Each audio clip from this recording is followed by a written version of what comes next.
Bonjour et bienvenue dans cette nouvelle vidéo sur le blog Utips Audio. Aujourd'hui je vais vous parler d'une petite astuce très rapide sur les raccourcis clavier que peu de monde connaît.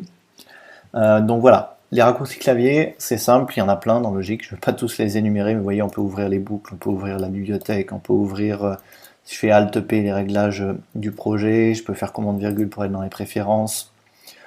Voilà, il y en a plein, que ce soit pour l'enregistrement, pour l'édition, pour le montage, pour le mixage, voilà.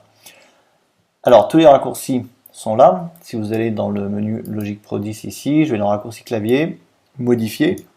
Donc, ce qui est bien aussi, c'est de connaître ce petit raccourci Alt K qui nous y amène directement.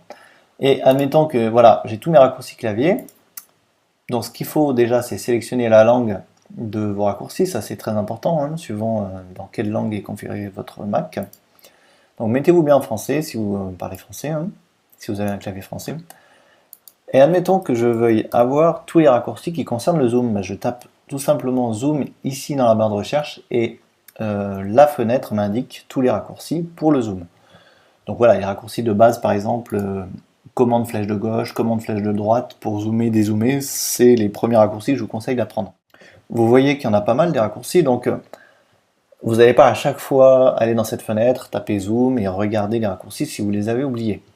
Donc ce qui est super, c'est que là, donc bien entendu, là je vais demander les raccourcis utilisés. Hein. Si je suis dans inutilisé, vous aurez toutes les fonctions de zoom, mais il n'y a pas de raccourcis qui sont affectés à ces fonctions-là. Vous pouvez vous-même en créer, hein, c'est pas un souci, mais pour l'instant on se concentre sur les raccourcis qui sont utilisés de base, fournis par Logic. Et je vous conseille de commencer par là. Donc voilà, si je veux mémoriser tout ça, je vais ici, je vais aller copier les raccourcis dans le presse-papier. D'accord? Alors qu'est-ce que le presse-papier? Ça veut dire qu'il met tout dans la RAM. Je vais simplement maintenant lancer TextEdit. Je crée un nouveau document TextEdit. Il me suffit maintenant de faire commande V et j'ai tous mes raccourcis de zoom de Logic. Donc là, je peux mettre raccourci zoom Logic Pro 10. Hop. Voilà, vous pouvez l'imprimer, vous pouvez le mettre, pas forcément l'imprimer, le mettre sur un iPad, un iPhone, un téléphone, le mettre de côté sur votre bureau, et vous avez tout ça sous la main. Donc là, voilà. Après, si vous voulez vraiment avoir tous les raccourcis de Logic, ben, vous pouvez faire strictement la même chose. Hein. Vous enlevez le champ de recherche Zoom. Ici, je vais laisser sur Utiliser, et là, j'ai vraiment tous les raccourcis qui sont affectés de base dans Logic. Il y en a beaucoup, en même temps, pas non plus tant que ça.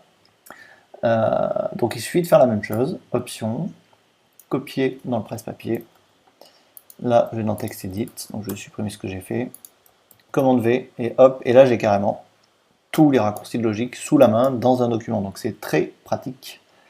Et vous voyez qu'il nous trie même ça par fonction, voilà, fenêtre variable, commande générale, fenêtre affichant un fichier audio, tout est trié, tout est là sous vos yeux.